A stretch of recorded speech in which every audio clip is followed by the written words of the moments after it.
عبد الملک بن میسرہ نے خبر دی، کہا کہ میں نے نزال بن سمرہ سے سنا اور انہوں نے عبداللہ بن مسعود رضی اللہ عنہ سے سنا۔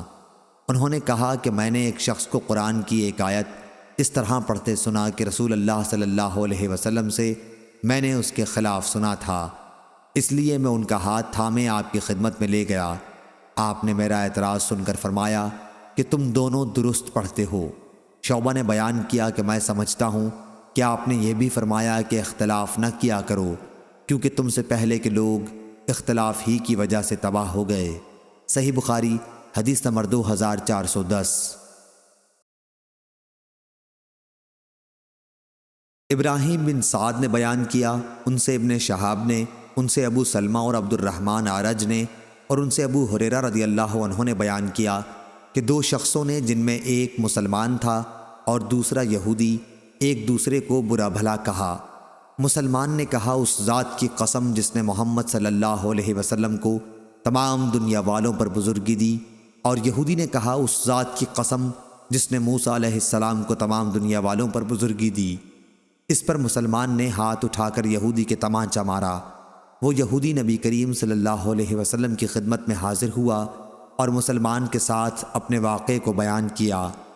پھر حضور صلی اللہ علیہ وسلم نے اس مسلمان کو بلایا اور ان سے واقعے کے متعلق پوچھا۔ انہوں نے آپ کو اس کی تفصیل بتا دی۔ آپ نے اس کے بعد فرمایا، مجھے موسیٰ علیہ السلام پر ترجیح نہ دو۔ لوگ قیامت کے دن بے ہوش کر دیے جائیں گے، میں بھی بے ہوش ہو جاؤں گا۔ بے ہوشی سے ہوش میں آنے والا سب سے پہلا شخص میں ہوں گا، لیکن موسیٰ علیہ السلام کو عرش الہی کا کنارہ پکڑے ہوئے پاؤں گا۔ اب مجھے معلوم نہیں کہ موسیٰ بھی بے ہوش ہونے والوں میں ہوں گے اور مجھ سے پہلے انہیں ہوش آ جائے گا، یا اللہ تعالیٰ نے ان کو ان لوگوں میں رکھا ہے جو بے ہوشی سے مستثنیٰ ہیں۔ صحیح بخاری حدیث نمبر 2411۔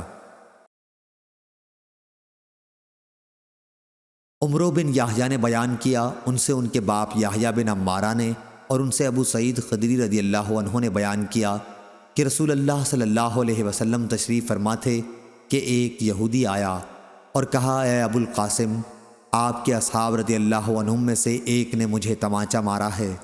آپ نے دریافت فرمایا، کس نے؟ اس نے کہا کہ ایک انصاری نے۔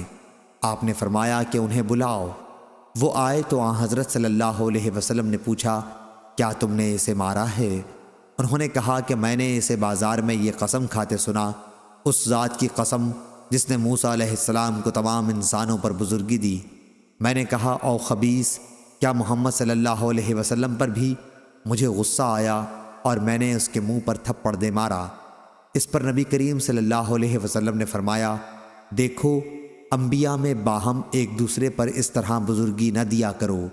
لوگ قیامت میں بے ہوش ہو جائیں گے، اپنی قبر سے سب سے پہلے نکلنے والا میں ہی ہوں گا، لیکن میں دیکھوں گا کہ موسیٰ علیہ السلام عرش الہی کا پایا پکڑے ہوئے ہیں۔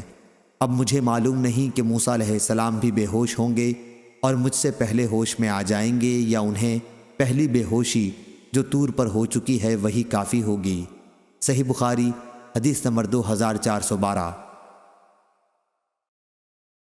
عبداللہ بن دینار نے بیان کیا، انہوں نے کہا کہ میں نے عبداللہ بن عمر رضی اللہ عنہ سے سنا، آپ نے کہا کہ ایک صحابی کوئی چیز خریدتے وقت دھوکہ کھا جایا کرتے تھے۔ نبی کریم صلی اللہ علیہ وسلم نے ان سے فرمایا کہ جب تو خریدا کرے تو کہہ دیا کر کہ کوئی دھوکہ نہ ہو۔ پس وہ اسی طرح کہا کرتے تھے۔ صحیح بخاری حدیث نمبر 2414۔ ابن ابی ذئب نے بیان کیا، ان سے محمد بن منقدر نے، اور ان سے جابر رضی اللہ عنہ نے، کہ ایک شخص نے اپنا ایک غلام آزاد کیا، لیکن اس کے پاس اس کے سوا اور کوئی مال نہ تھا، اس لیے نبی کریم صلی اللہ علیہ وسلم نے اسے اس کا غلام واپس کر دیا اور اسے نعیم بن نجام نے خرید لیا۔ صحیح بخاری حدیث نمبر 2415۔ عبداللہ بن مسعود رضی اللہ عنہ نے بیان کیا کہ رسول اللہ صلی اللہ علیہ وسلم نے فرمایا، جس نے کوئی جھوٹی قسم جان بوجھ کر کھائی تاکہ کسی مسلمان کا مال ناجائز طور پر حاصل کر لے، تو وہ اللہ تعالیٰ کے سامنے اس حالت میں حاضر ہوگا کہ اللہ پاک اس پر نہایت ہی غضبناک ہوگا۔ راوی نے بیان کیا، اس پر اشعث رضی اللہ عنہ نے کہا کہ اللہ کی قسم، مجھ سے ہی متعلق ایک مسئلے میں رسول کریم صلی اللہ علیہ وسلم نے یہ فرمایا تھا، میرے اور ایک یہودی کے درمیان ایک زمین کا جھگڑا تھا، اس نے انکار کیا تو میں نے مقدمہ نبی کریم صلی اللہ علیہ وسلم کی خدمت میں پیش کیا۔ حضرت صلی اللہ علیہ وسلم نے مجھ سے دریافت فرمایا، کیا تمہارے پاس کوئی گواہ ہے؟ میں نے کہا کہ نہیں۔ انہوں نے بیان کیا کہ پھر حضرت صلی اللہ علیہ وسلم نے یہودی سے فرمایا کہ پھر تو قسم کھا۔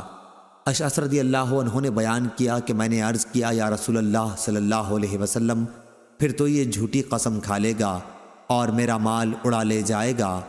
اس پر اللہ تعالیٰ نے یہ آیت نازل فرمائی، بے شک وہ لوگ جو اللہ کے عہد اور اپنی قسموں سے تھوڑی پونجی خریدتے ہیں، آخر آیت تک۔ صحیح بخاری حدیث نمبر 2416 2417۔